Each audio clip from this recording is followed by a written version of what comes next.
పరశురాముడి జననం చాలా విచిత్రం. అది ఒకరు ప్రార్థన చేస్తే వచ్చినది కాదు, ఒకళ్ళు పొరపాటు చేస్తే వచ్చినది. పరశురాముడు తన తల్లి తలనే నరికేశాడు అని మీకు తెలుసా? పరశురాముడిలో శివుడు మరియు కృష్ణుడి అంశాలు ఉన్నాయి అని మీకు తెలుసా?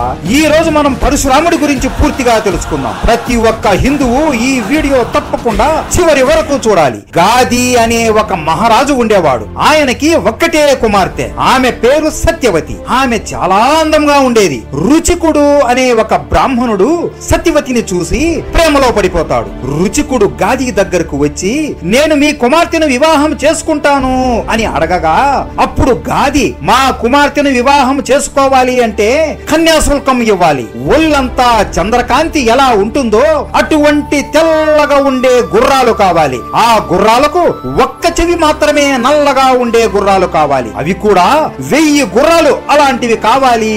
అవి నీవు తీసుకొని వస్తే నీకు మా కుమార్తెని ఇచ్చి వివాహం చేస్తాను అంటాడు. అప్పుడు రుచికుడు ఇంద్రుడికి కఠోరమైన తపస్సు చేయగా, ఇంద్రుడు తపస్సుకు మెచ్చి రుచికుడు అడిగినట్లు తెల్లటి 1000 గుర్రాలను, అలాగే ఆ గుర్రాలకి ఒక చెవి మాత్రమే నలుపు రంగులో ఉన్నటువంటివి ప్రసాదిస్తాడు. రుచికుడు ఆ గుర్రాలని గాదికి ఇచ్చి సత్యవతిని పెళ్లి చేసుకున్నాడు. సత్యవతికి ఎన్నాళ్ళైనను సంతానం అస్సలు కలగదు. అలాగే తన తల్లిదండ్రులకి ఆమె తప్ప ఇంకెవ్వరూ లేరు. ఇప్పుడు గాది తరువాత రాజ్యాన్ని ఎవరు పరిపాలిస్తారు అని బాధపడుతున్న తన తండ్రిని చూసి సత్యవతి కూడా బాధపడేది. అప్పుడు సత్యవతి తన మామయ్యన భృగు మహర్షి దగ్గరికి వెళ్లి, నాకు మరియు నా తల్లికి 2 మగపిల్లలు జన్మించాలి, నాకు బ్రాహ్మణుడు జన్మించాలి, నా తల్లికి క్షత్రియుడు జన్మించాలి అని కోరుకుంటుంది. అప్పుడు భృగు మహర్షి సరే అని 2 గిన్నెలను ఇస్తాడు. 2 గిన్నెలలో ఉన్నవి వేరువేరు పాయసాలు.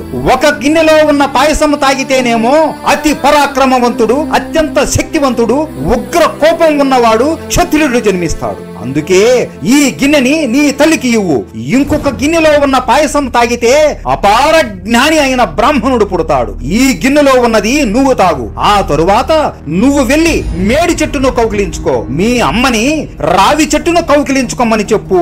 ఇలా చేస్తే మీరు అనుకున్న వారు మీకు తప్పక జన్మిస్తారు అని చెబుతాడు. వెంటనే సత్యవతీదేవి ఎంతో సంతోషంతో తన అమ్మకి కబురు పెడుతుంది. కానీ ఆ సంతోషంలో ఏ గిన్నెలో ఉన్న పాయసం ఎవరు తాగాలి, ఎవరు ఏ చెట్టును కౌకలించుకోవాలి అనేది మర్చిపోతుంది. అలా గిన్నెలు మారిపోయి ఒకరు త్రాగవలసిన పాయసం ఇంకొకరు తాగుతారు. ఒక చెట్టును కౌకలించుకోవాల్సింది ఇంకొక చెట్టును కౌకలించుకుంటారు. ఇలా కొన్ని రోజుల తర్వాత 2 గర్భవతులు అవుతారు. కానీ సత్యవతీదేవి మదిలో తప్పు చేశానేమో అని సందేహంతో తన మామ భృగు మహర్షి దగ్గరికి వెళ్లి జరిగింది మొత్తం చెబుతుంది. భృగు మహర్షి బాధపడతాడు. సత్యవతీదేవి ఏడుస్తూ నాకు అపార జ్ఞానే కావాలి అని వేడుకుంటుంది. సరే, నా దగ్గర ఒక ఉపాయం ఉంది అమ్మా. ఎలాగైనా మన వంశంలో నువ్వు చేసిన తప్పు వలన ఒక పరాక్రమవంతుడు పుట్టి తీరాల్సిందే. కానీ నువ్వు అడుగుతున్నావు కాబట్టి నీకు బ్రహ్మ జ్ఞాని అయిన జమదగ్ని అనే ఋషి పుడతాడు. తరువాత ఆ జమదగ్నికి ఈ పరాక్రమవంతుడు క్షత్రియుడు పుడతాడు అని వరం ఇస్తాడు. ఇలా కొన్ని నెలల తర్వాత సత్యవతికి జమదగ్ని పుడతాడు. ఇతను వేదములన్నీ బాగా తెలిసిన వాడు, మహానుభావుడు, గొప్ప బ్రహ్మ తేజస్సు కలిగినటువంటి వాడు. జమదగ్ని రేణుకాదేవిని వివాహం చేసుకున్నాడు. వీళ్ళకి మొత్తం 4 కుమారులు జన్మిస్తారు. చివరిగా పుట్టిన ఒక కుమారుడు చిన్నవాడు. అతనికి భార్గవరామ అని నామకరణం చేస్తారు. ఈ రాముడు ఎవరో కాదు, మన పరశురాముడే. అలా కొన్ని సంవత్సరాలకి పరశురాముడికి 25 సంవత్సరాలు వచ్చేశాయి. తన 4 అన్నలు గురువుని వెతుక్కుంటూ వెళ్లిపోయారు. వాళ్ళ 4కి గురువులు దొరికారు. కానీ పరశురాముడికి మాత్రం గురువు దొరకలేదు. ఎందుకంటే ఆయన మనసులో ఎప్పుడు ఇలా ఆలోచించేవాడు, ఇప్పుడు నాకు గురువు కావాలి అంటే అతను నాకంటే అన్ని వాటిల్లో గొప్పవాడే అయి ఉండాలి కదా అని. అలా దేశం మొత్తం వెతుకుతూ ఒక శ్మశానానికి వెళతారు. ఆ శ్మశానంలో ఒక కాటికాపరి కనిపిస్తాడు. ఆ కాటికాపరి ఏమి వెతుకుతున్నావు బాబు అని అడుగుతాడు. గురువుని వెతుకుతున్నాను అని పరశురాముడు అనగా, ఎవరికైతే బతుకులో ఏమీ దొరకదో వాళ్ళు చావులో వెతుక్కుంటారు. పుట్టుకలో నీకు దొరకనిది చావులో ఏమి దొరుకుతుంది అని పరశురాముడితో అంటాడు. చావులో మన పుట్టుకకి నాంది దొరుకుతుంది అని పరశురాముడు అంటాడు. నాకు ఎలాంటి గురువు కావాలి అంటే నాకు ఏం కావాలో నాకు తెలిసేలా చేసేవాడు, అలాగే నాకు కావాల్సింది సాధించుకునేలా విద్యను నేర్పించేవాడు కావాలి అని అంటాడు. సరే అయితే నేను నీకు ఏం కావాలో నేర్పిస్తాను అని తన నిజ స్వరూపం అయిన శివుడి రూపంలోకి మారిపోతాడు. అలా పరశురాముడికి అష్ట సిద్ధులు నేర్పించాడు. శరీరంలో ఉన్న అన్ని చక్రములు ఎలా ఉపయోగించాలో నేర్పించాడు. శివుడితో సమానం అయ్యేలా పరశురాముని తయారు చేస్తాడు. అలా విద్యని మిగుంచుకున్న తరువాత శివధనస్సుని తన గండ్ర గొడ్డలిని బహుమతిగా శివుడు భార్గవుడికి ఇచ్చి ఇక వెళ్ళు అని చెబుతాడు. వెళ్ళాలా? యో స్వామి, నన్ను నీతో సమానం అయ్యేలా శక్తివంతుడిలా తయారు చేశావు. అస్సలు ఇదంతా ఎందుకు చేశావయ్యా? అసలు నా గమ్యం ఏంటి చెప్పయ్యా స్వామి అని అనగా శివుడు నవ్వుతూ, పంట బాగా పండాలి అంటే కలుపు మొక్కలని ఏరిపడేయాలి. ప్రస్తుతం మనకి ఈ కలుపు మొక్కలు ఎక్కువ అయిపోయాయి అని అన్ని నువ్వు ఏరేస్తావు. ఒక సమయం వస్తుంది, అప్పుడు నేను చెప్పింది నీకు బాగా అర్థమవుతుందిలే అని దీవించి అక్కడి నుండి వెళ్ళిపోతాడు. పరశురాముడికి శివుడు చెప్పింది ఏమీ అర్థం అవ్వలేదు. తల గోక్కుంటూ సరేలే స్వామి అని ఇంటికి బయలుదేరతాడు. తన అన్నలు కూడా అప్పుడే ఇంటికి వచ్చేశారు. రేణుకాదేవి సంతోషించి వంట చేయడానికి కట్టె ముక్కలు కావాలి, అందరూ వెళ్లి తీసుకుని రండి అని పంపిస్తుంది. అన్నలు అందరూ చిన్న చిన్న కట్టె ముక్కలు తీసుకొని వస్తారు. కానీ ఒక్కసారిగా భూమి మొత్తం దద్దరిల్లిపోతుంది. ఏంటిది అని బయటికి వచ్చి చూడగా పరశురాముడు ఒక పెద్ద మర్రి చెట్టును తన భుజం మీద పెట్టుకుని ఒక చేతితో గొడ్డలిని పట్టుకుని నవ్వుతూ వస్తున్నాడు. రేణుకాదేవి ఆశ్చర్యపోతూ ఒక బ్రాహ్మణుడికి ఇంత శక్తి ఎలా అని ఆలోచనలో పడిపోతుంది. ఒక రోజు దేవతలకి రాక్షసులకి యుద్ధం జరిగే సమయంలో పరమశివుడు పరశురాముణ్ణి పిలిపించాడు. నువ్వు వెళ్లి దేవతల వైపున రాక్షసుల పైన యుద్ధం చేయమని ఆదేశించాడు. అప్పుడు పరశురాముడు, నా దగ్గర నువ్వు ఇచ్చిన పరశు ఒక్కటే ఉంది కదా, నేను ఎలా యుద్ధం చేయగలను అని అనగా శివుడు నవ్వుతూ, ఇక నుండి నా అంశ నీలో ఉంటుంది, నువ్వు వెళ్లి యుద్ధం చెయ్యి అని శివుడి అంశాన్ని పరశురాముడి శరీరంలోకి ప్రవేశపెడతాడు. పరశురాముడు ఆ అంశతో యుద్ధ భూమిలోకి వెళతాడు. ఆయన ఒంటి నుండి ఎంతో తేజస్సు వస్తూ ఉంటుంది. ఆయన అలా యుద్ధ భూమిలో నడుస్తూ ఉంటే చాలు, ఆయన తేజస్సుకే చుట్టుప్రక్కన ఉండే రాక్షసులు కాలి బూడిద అయిపోయేవాళ్ళు. ఆయన కంటి చూపుకే కొన్ని లక్షల సైన్యం మూర్చిపోయేవారు. ఆయన ఆ రోజు చేసింది యుద్ధం కాదు, శివతాండవం. అలా కోట్ల రాక్షసులని గొడ్డలి ఎత్తకుండానే చంపేస్తాడు. అంతటి శక్తివంతుడు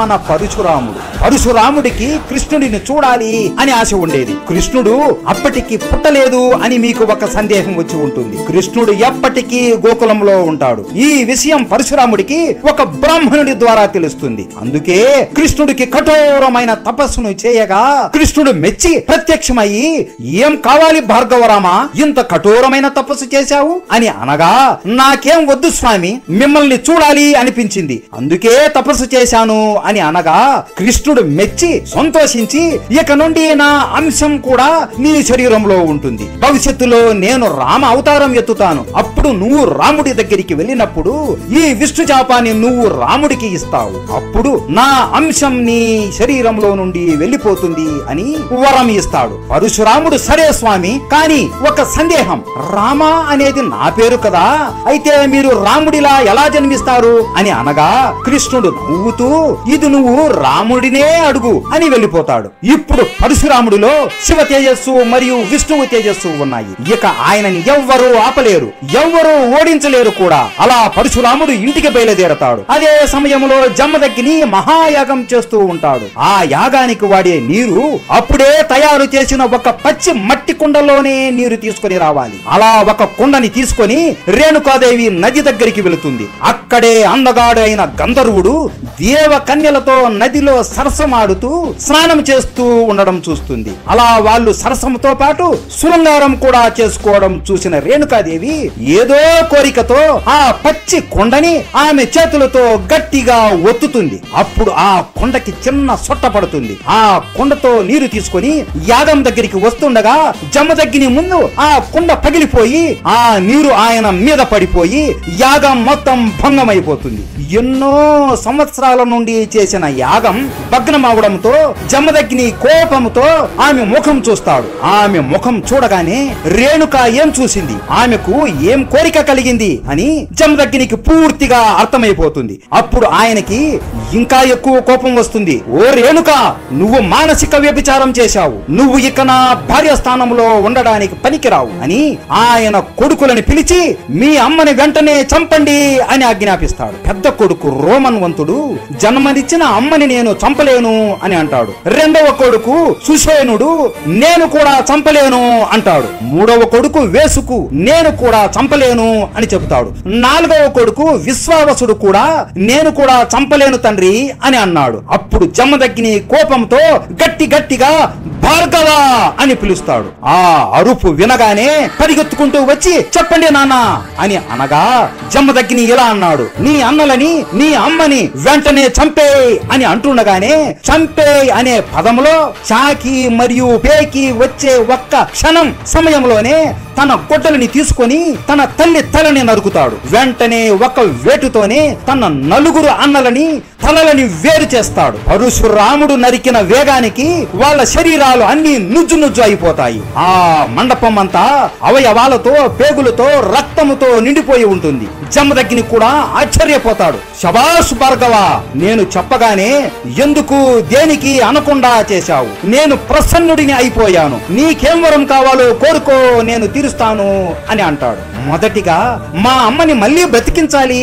అని కోరుకుంటాడు. జమదగ్ని నవ్వుతూ తదాస్తు అని అంటాడు. నా అన్నలు మళ్ళీ బ్రతకాలి అని కోరుకుంటాడు. జమదగ్ని నవ్వుతూ తదాస్తు అని అంటాడు. నేను చిరంజీవిగా బ్రతకాలి, నా మరణం నేను కోరుకున్నప్పుడు మాత్రమే జరగాలి అని కోరుకుంటాడు.